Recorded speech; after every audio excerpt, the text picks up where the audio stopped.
I'm seeking advice from fellow fathers who have experienced infidelity in their marriages. Recently, I found out that my wife, whom I'll refer to as Deidre, cheated on me, and it has had a devastating impact on my family. I'm a 31-year-old male, and my wife is 27. We have 2 children, a 4-year-old daughter named Sammy, and a 2-year-old son named Timmy. The cheating happened in the past few weeks, but before that, I firmly believe my wife was faithful. Actually, I'm certain she was. We got married nearly 6 years ago, and our anniversary is coming up next Saturday, June 26th. Unless something miraculous occurs, this will be our last year together. It pains me to say it, but that's where my thoughts are right now. I won't go into specifics about my profession, but let's just say I have a good job. My wife and I met during her final semester of college, and we got married 13 months later. She followed me to the East Coast, where I worked for 4 years, and where our children were born. Earlier this year, I received a job promotion that allowed me to manage one of our offices located within 15 minutes of our hometowns. Both Deidre and I were thrilled to move back home, especially after having kids, and our parents were overjoyed. My parents, as well as her mother, still reside in the area, and my younger brother is here too. Unfortunately, Deidre's father passed away before I met her. Our families were naturally excited about having both of us back home, but they were particularly enthusiastic about being able to spend more time with their grandchildren. Everything fell into place nicely. My parents had recently relocated to a new home in a 55-plus community and intended to keep our family home while renting it out for additional income. Our family home is a historic gem, sitting gracefully on over 3 acres of land, featuring a small creek meandering through the wooded lot at the back of the property. Instead of purchasing a new house, Deidre and I made the decision to move into the family home and pay rent to my mom and dad. They wanted to ensure that this cherished property stayed within the family for generations to come, and they hoped my brother and I would continue this tradition. Even though my parents and brother weren't keen on receiving rent money, I insisted on it, especially since my dad had recently retired and was depending on the rental income. In a way, paying them rent felt like paying ourselves, since my parents planned to pass everything down to my little brother and me. Now, let me emphasize that this house holds immense sentimental value to my family. Over the years, my parents have taken impeccable care of it, but there were a few necessary repairs after we moved in. Given its historical nature, the house boasts unique fixtures and features that require specialized attention. For the past 35 years, my parents had been collaborating with a local contracting company that specializes in working on older homes and has performed the majority of the significant repair work on our house. They do an outstanding job with older properties. So, after compiling a list of projects, I contacted them and obtained a cost estimate. The owner visited the house and walked around with me to discuss the work needed. If you examine the online reviews for this establishment, you'll notice that they have an impressive 82% 5-star rating and 16% 4-star rating out of nearly 700 reviews. Most companies of this nature are fortunate to average in the 3-star range in their reviews, so this speaks volumes about the quality of this business. A couple of weeks after receiving the cost estimate, the company initiated the repair work. They proceeded with efficiency and consistently ensured the project area was cleaned up at the end of each day. My wife and I were genuinely satisfied with their work and their professionalism. The majority of the work was performed by 3 of their skilled craftsmen, with one individual, whom I'll refer to as Brock for this post, handling most of the projects in our home. Brock was a personable and courteous guy who happened to be around my age.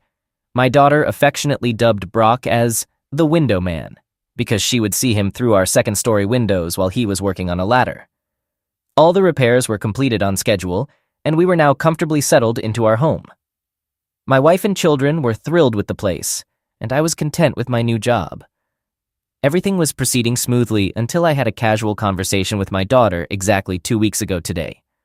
My wife had gone shopping with her mom and my mom, and I was looking after the kids.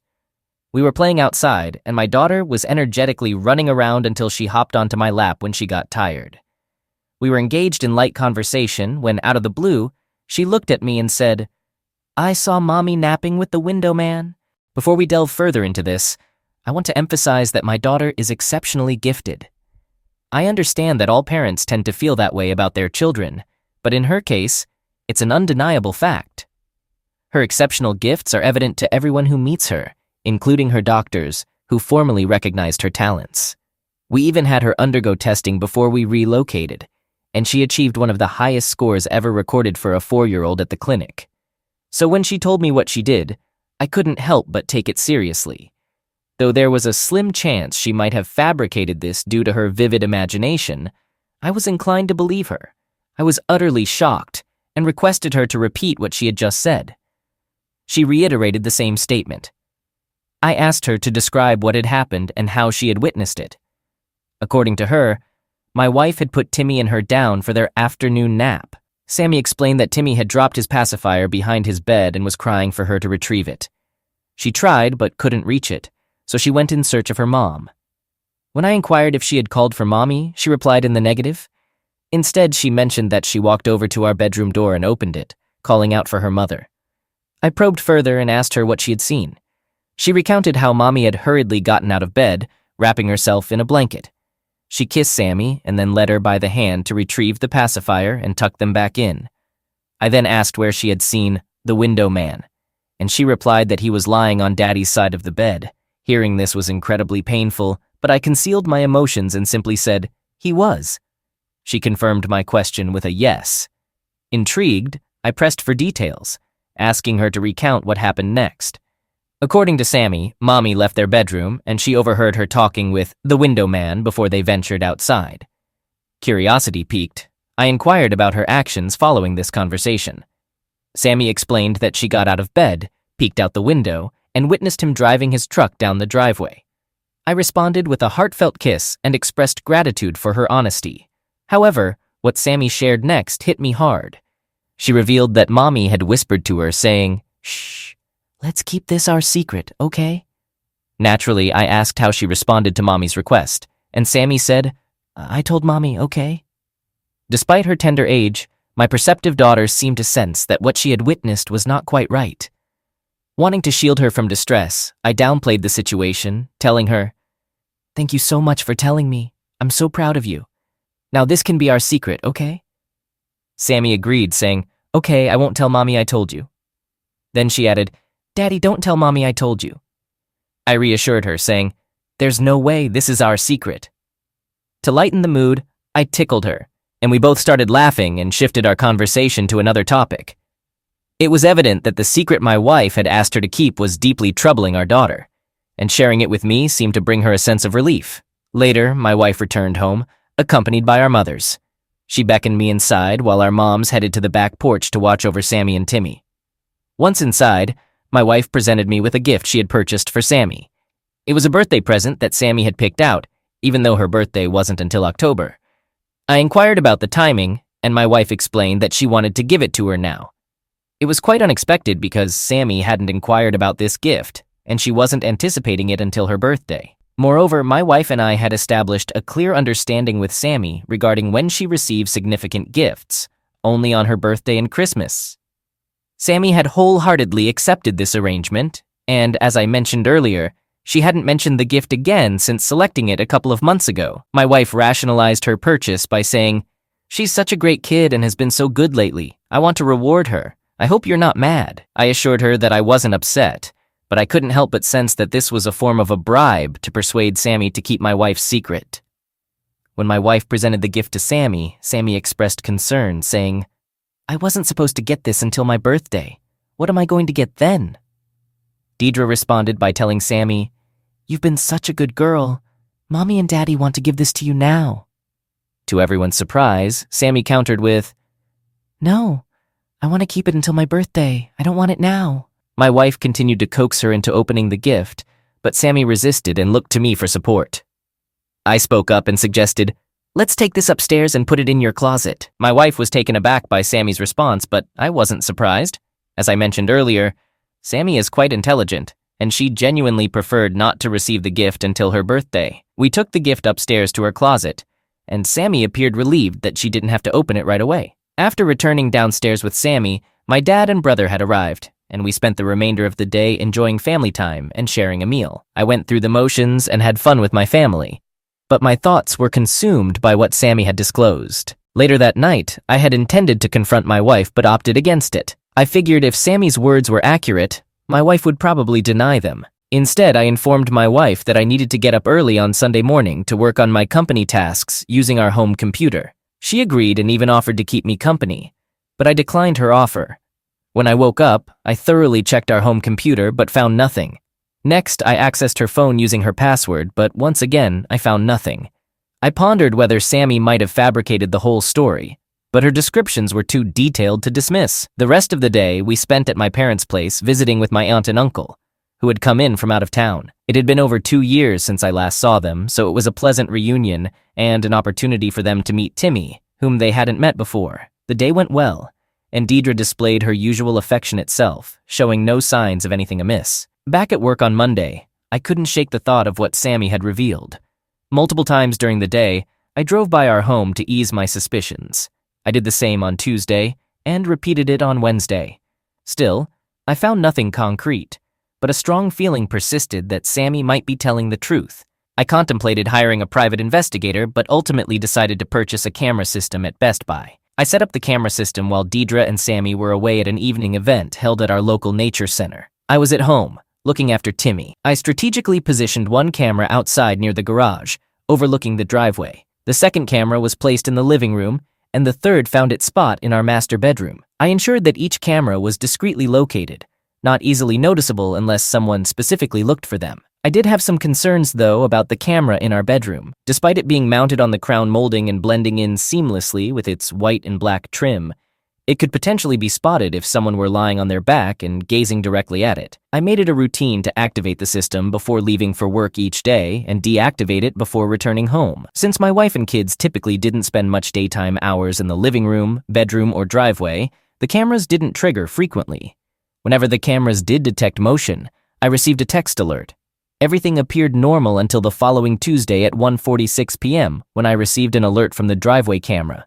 Upon checking, I observed a truck from the contracting company approaching our driveway. Shortly after, I received another alert from the living room camera, revealing my wife kissing Brock. My worst fears were confirmed. Sammy's account was accurate. In response, I hastily headed towards my home, simultaneously calling my mom to inform her of the situation and requesting her presence at my house as soon as possible. I asked my mom to bring my brother, aunt, and uncle with her. While they were on their way, I had conversations with them over the phone. By that time, I had received an alert from the bedroom camera and had a pretty good idea of what was unfolding in there. Despite being deeply upset, I managed to keep my composure and provided instructions to my family members. I specifically told my mom and aunt to take the children outside when I confronted Deidre. I also requested my uncle and brother to join me in the bedroom during the confrontation. I explained that I wanted them as witnesses and to prevent me from resorting to violence. They readily agreed. We parked on the driveway a bit away from the house, effectively blocking Brock's truck, and then proceeded to the front door as a group. Luckily, the door was unlocked, so we entered the house without any issues. Our bedroom is situated at the back of the house,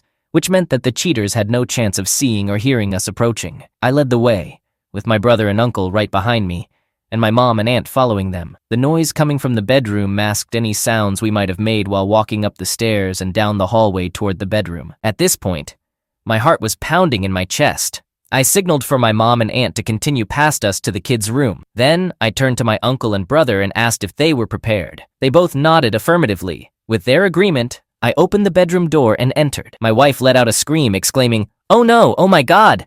Brock hastily dismounted from the bed, fell backward onto the floor, and began apologizing while reaching for his clothes. I had my phone ready and began recording, saying nothing, just standing there silently while moving my phone camera back and forth. Brock continued to apologize and started getting dressed, while my wife had the sheets pulled up to her face, crying and saying, "This wasn't supposed to happen. I didn't mean to hurt you, Dave. I love you so much. I'm so sorry." After a few minutes, Brock was fully dressed and sat on the floor, covering his face with his hands, still apologizing. My wife, meanwhile, kept crying and saying sorry. I instructed Brock to leave immediately, and he quickly complied. Before he departed, I warned him, "Don't even think about taking your truck. We have it blocked, and I'll be calling the company to come and pick it up." Next, I called my mother-in-law, MIL, and explained what had just occurred, asking her to come over and pick up her daughter. My wife remained in bed, under the covers, pleading with me not to make her leave, but I paid no attention to her. My mill arrived shortly after that, and when she did, my uncle, brother, and I exited the bedroom.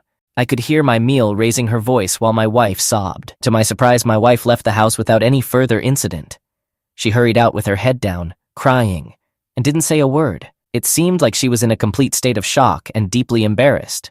My meal apologized to me, gave me a heartfelt hug and kiss, and expressed her love for me. After they left, I went out to the backyard to spend time with my kids and then contacted the contracting company. After I explained the purpose of my call, they connected me to the owner's cell phone. He expressed his apologies sincerely and assured me that his company would do everything in their power to make amends. I expressed my gratitude and ended the call. Approximately an hour later, the company arrived with someone to retrieve the truck. Brock was nowhere to be seen. The following Monday, I took a day off from work to meet with a lawyer and initiate divorce proceedings. I also retained an attorney from the same firm to address the matter with the contracting company. While I have respect for the owner and his company, I believe there should be some compensation for the harm their employee caused my family. Since the day everything came to light, I haven't exchanged a single word with my wife. She has been incessantly calling and texting, apologizing, pleading for forgiveness, and asking for a second chance. However, that's not happening, at least not at this point. Against my attorney's advice, I arranged for my wife's belongings to be moved out, with my brother and one of his friends transporting them to her mother's house. Currently, I've established a routine where my wife and her mom arrive at my house at 6:30 a.m. Her mother enters,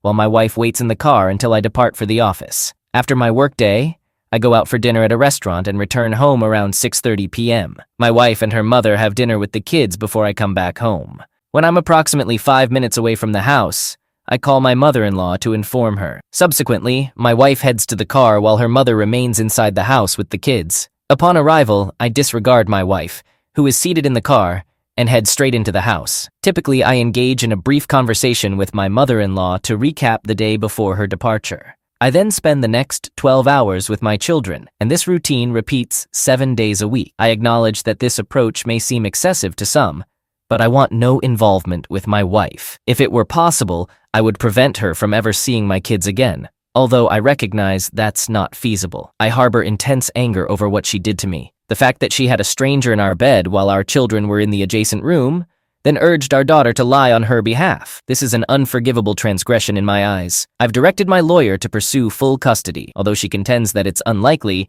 there is a chance we might secure joint 50-50 custody with my home designated as the primary residence for the children. This is the current status of the situation. Now my question is, have any of you successfully raised your children after a divorce without ever speaking another word to your ex-wife? As part of the divorce settlement, my attorney will propose that all communication occurs through a court-approved email application, and my wife is not to verbally communicate with me unless it concerns an emergency involving our children. As you can imagine, I hold strong negative feelings toward my wife and have no concern for her well-being after the divorce. While she is the mother of my children, I still remain indifferent. My family advises me to let go of my hatred and anger towards my soon-to-be ex, STBX, because it's detrimental to both me and my kids. However, I find it impossible to do so. I understand that they have my best interests at heart, but unless you've walked in my shoes, you can't truly comprehend what I'm going through. I'm eager to read your responses and intend to reply to as many people as possible, although my responses might be delayed.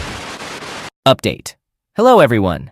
Many of you have asked for an update, so I wanted to return to provide you with the current status. First and foremost, I want to express my gratitude to all of you for your responses. Most of the messages I received were constructive and beneficial as I navigate the challenging waters of divorce. Mentally, I'm in a much better place now than I was back in June, thanks to my kids and my wonderful family, particularly my mom, dad, and brother. My children are also doing well. Timmy is too young to grasp the changes, and Sammy hasn't really noticed that her mom and I are not together in the same place, as she sees her mom every day at our house from 6:30 a.m. to 6:30 p.m. I've been having dinner at my parents' home, and then the three of us go to my house to relieve my mother-in-law and wife of their responsibilities. The kids enjoy it because they have company all day. Now, as for my STBX, she's struggling. She's still under the impression that she can win me back and keeps coming up with new offerings, thinking they will persuade me. The latest suggestion she came up with is that I could have a one-sided open relationship with as many partners as I wanted, while she remains faithful and signs a post-nuptial agreement with these conditions. Really? That's not me. I'm not like her. I'm the type of man who values a monogamous relationship, and that's what I'll be seeking in my next relationship, although it won't be happening anytime soon. She's currently seeing a therapist 3 times a week, and she has convinced her mom that she experienced a temporary bout of insanity for a couple of weeks, which is why she cheated. Frankly, I find this explanation completely implausible. She knew exactly what she was doing. I've since learned that claiming temporary insanity is a tactic some women use to rationalize their infidelity. I'm not buying into it, and I still haven't spoken a word to her. My mother-in-law is taking this situation pretty hard. She's a kind-hearted woman who loves me, her grandkids, and my parents. She's asked me several times if there's any way I could forgive and reconcile with her daughter. She expressed how genuinely sorry she is, and how much she loves me. I care deeply for my mother-in-law, but I haven't engaged in a lengthy discussion with her. Instead, I've simply told her that forgiveness and reconciliation are not possibilities for me. Regarding my wife's remorse, I do believe she is sorry, but it's more about feeling sorry for herself and regretting that she got caught. In her distorted perspective, she may have thought that having an affair with Brock was acceptable as long as it didn't negatively impact our relationship. She audaciously sent me an email explaining how even during the affair, she gave me 100% of herself, including 100% of her body. Frankly, I find this message quite irritating. Alright, that's enough about my STBX. It's making me angry just talking about her. The divorce should be finalized in a few months, and when it is, I'll come back here to update everyone. Update. By popular request, I've returned to provide an update on my situation. I'm pleased to announce that I am finally divorced from Deidre. However, the process was much more challenging than I had anticipated, filled with drama that postponed the finalization until March. As last year progressed, I remained focused on expediting the divorce process, while Deidre became increasingly desperate. She attempted to talk to me daily, but I insisted on communicating only through email and solely regarding our children. Whenever she brought up our relationship, I reiterated that our marriage was over, and we would only have a co-parenting relationship moving forward. In September, my mother-in-law informed me that Deidre had been discussing thoughts of ending her life, stating that if she couldn't have me, she didn't want to live. My mother-in-law asked if I could talk to her, and I initially resisted. Eventually, I agreed to meet with her in the presence of my mother and my mother-in-law. During the meeting, Deidre expressed her remorse and outlined everything she was willing to do for me if I would just give her another chance. She repeatedly asked me to give her just 6 months to prove herself. I allowed her to express herself until she had said everything she wanted to. Once she was done, I made it clear that I no longer saw her as a romantic partner and had no interest in any form of reconciliation, even if it were for just a single day. Following this conversation, her mother told me that she sank into deep depression and rarely left the house. In fact, my mother-in-law began coming over at 6:30 a.m. when I left for work. She would dress the kids, prepare their breakfast, and then take them back to her house to be with Deidre. She mentioned that Deidre seemed distant from them, spending most of the day in her room crying and longing for me. My daughter noticed this and asked me why mommy was crying all the time. This deeply upset her, as well as my son Timmy, although he's young enough not to notice as much. I explained to Sammy that mommy and I are living in separate houses now.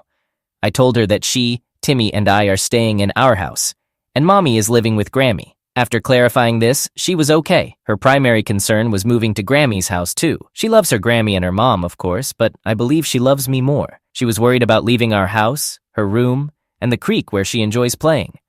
I assured her that would never happen.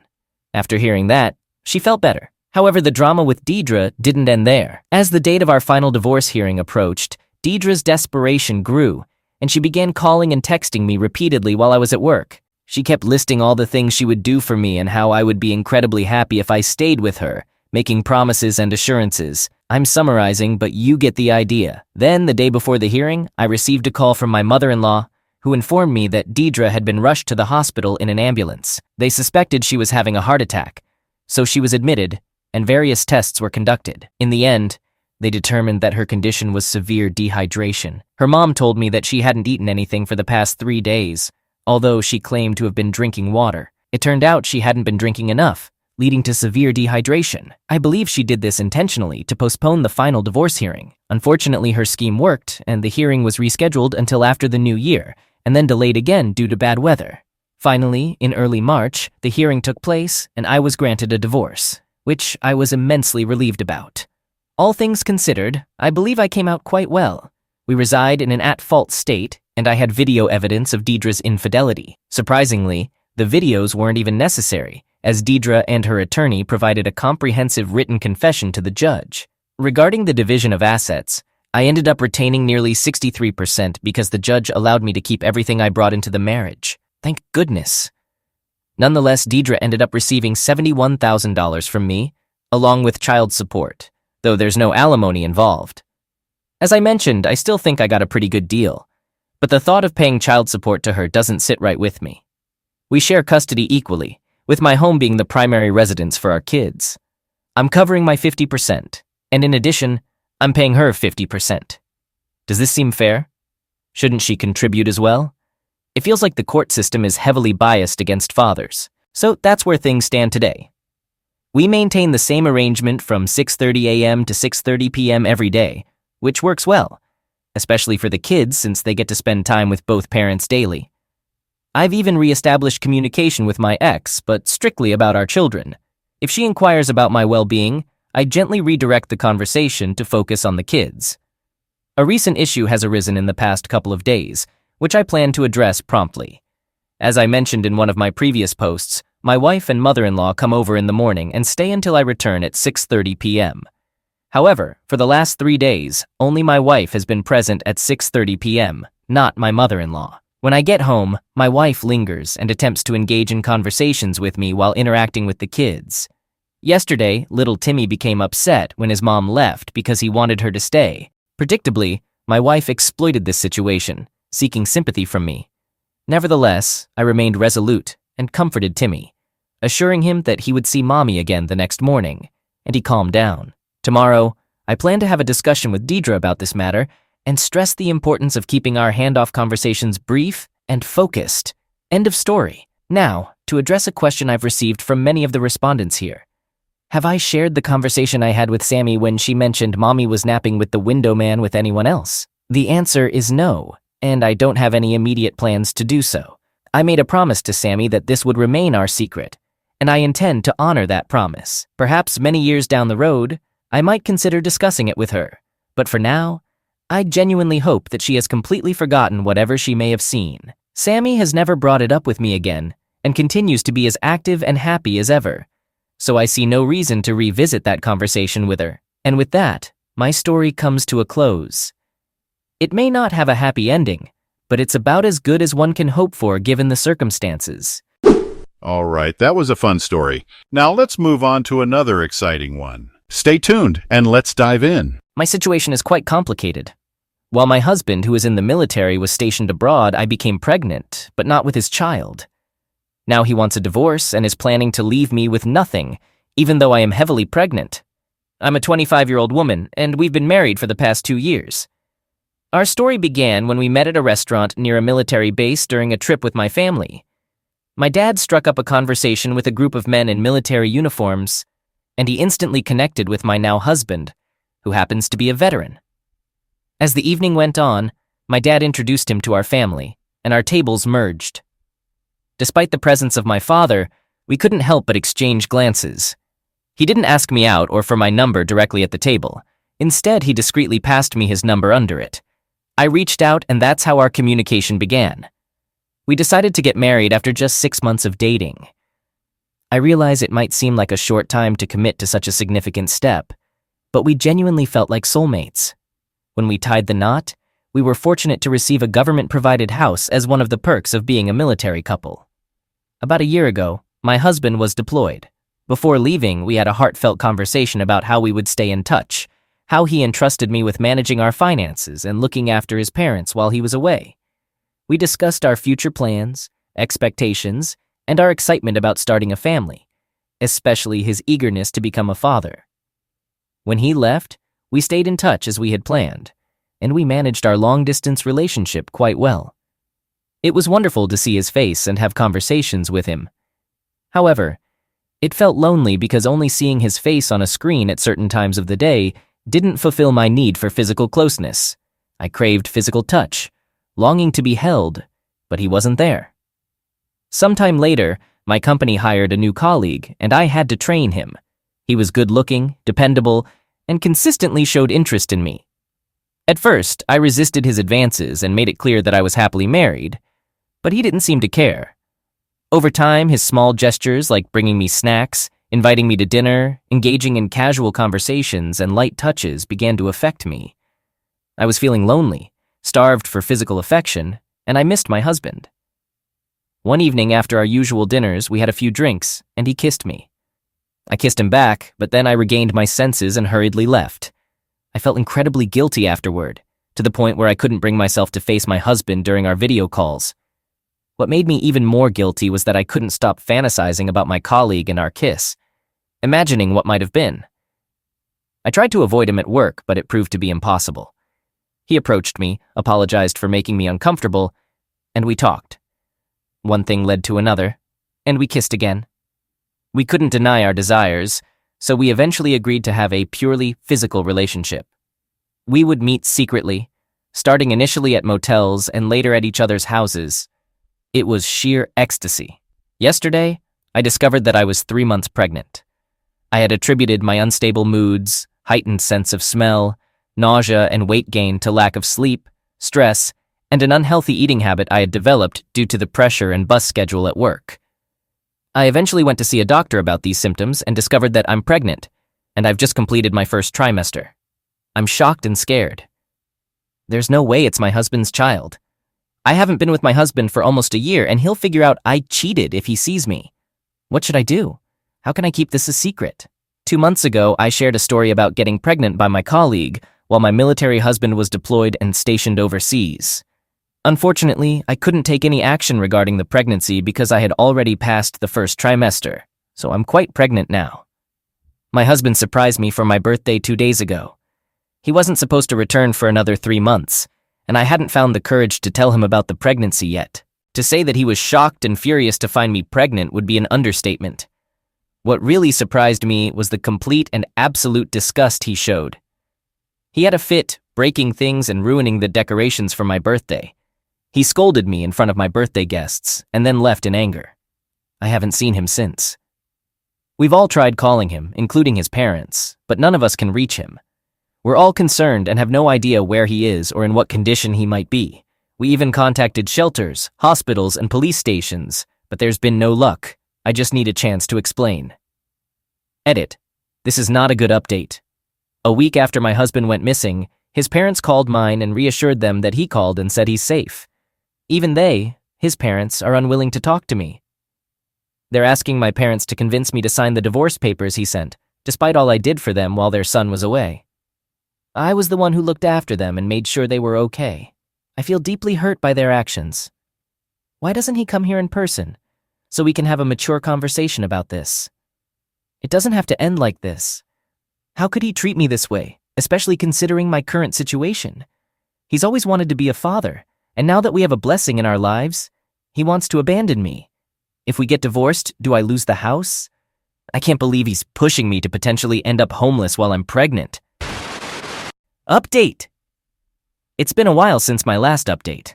I gave birth to a beautiful baby girl.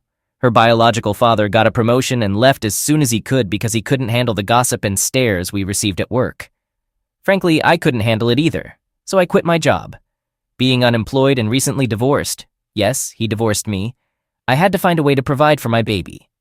That's why I took legal action against my husband for child support, and I won the case. I also got to keep the house since he bought me out of it. However, I still feel like I got the short end of the stick. He earns much more than what he's paying in child support, and he refuses to meet our baby. I'm currently in discussions with a lawyer to take him back to court to increase the child support payments, especially now that I'm unemployed and unable to maintain the lifestyle I'm accustomed to and want for my child. But my lawyer advises against pushing my luck, especially since he's not even the biological father. My lawyer says it might not be worth pursuing, but I really need the financial support. I just want to provide the best care for my child, our child, to the best of my abilities. Edit. So my ex apparently filed a petition to disestablish paternity of my child through DNA testing, and the court has granted it. They're going to conduct a DNA test on my child, and I'm extremely worried about the outcome. My lawyer says it doesn't look good, especially because we're in Florida, and I might lose the child support. Please, I need advice.